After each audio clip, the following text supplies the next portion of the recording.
Retox is a 360-degree, multidimensional solution that is palpable and efficient. And it's served up by someone that lives the life you do. Me.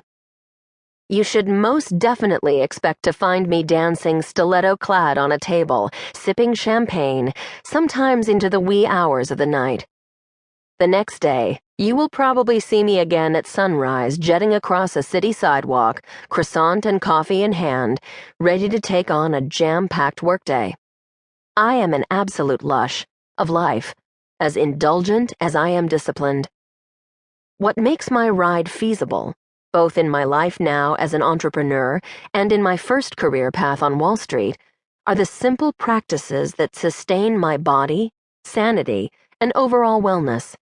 I call them Retox cocktails because they combine potent ingredients from millennia-old traditions with today's science, and they can be imbibed in the midst of your daily routine. They are 1 part yoga, 1 part nourishment, and 1 part mindset, stirred together with a dose of reality, each designed to address a specific life challenge. I deconstruct the causes of what you may be experiencing and offer up a remedy, a holistic, 360-degree solution that won't make you look weird, feel annoyed, or roll your eyes. I personally get squeamish around barefoot yoga cliques, unwarranted hugs from random people I do not know, master starvation cleanses and elimination diets, rules for eating that go against 2,000 years of humanity, repeated Om Shantis, and above all, the phrase, let go. I like to keep it real, focusing on facts and science, anatomy, biology, physiology, ancient philosophy texts, real life. And instead of drifting through a sea of rules that promise a better body and a magical life, I use simple tenets as a base to take charge, to retox, within the life we have. A California girl raised on athletic fields, basketball courts, running trails, and in swimming pools, I traveled east for the classrooms of Princeton, and after graduating moved to New York City to take on the Wall Street trading floors at Morgan Stanley.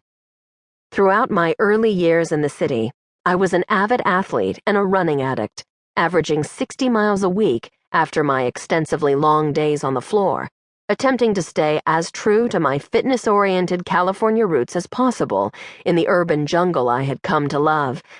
I worked hard, played hard, and sweated harder, pretty much all on a daily basis. I came to yoga reluctantly at first, borderline hating it, biased by visions of unshaven Berkeley hippies and fears of statically wasting time. Yet one day, as I walked up the Bowery in my dad's navy blue 1970s-era Adidas shorts, I noticed that my legs appeared significantly larger than those of my skinny rocker boyfriend. Double the size, to be precise. How could that be? I was running all the time, swimming, and eating carb-free. Yes, I was working 15-hour days, but that did not explain what I was staring at beneath those vintage shorts, and this was before the spin craze. We went to dinner outside at the Bowery bar, where I proceeded to spaz out silently in my mind about what life was doing to my body. After turning down a basket of chips and salsa, a blasphemy for a Cali native, my boyfriend interrupted my mental laments and asked what was wrong. I sheepishly pointed out my legs, to which he matter-of-factly told me to go to yoga. I looked at him and rolled my eyes, as if. So infuriated by his inane suggestion, I decided to prove him wrong and give yoga a shot. The next morning, I threw on my basketball clothes, huge mesh shorts and an XXL t-shirt, and grabbed a double espresso. I had read somewhere that it would up my heart rate and make me sweat in those easy yoga classes. I chugged it, walked into the studio, and sat down for class.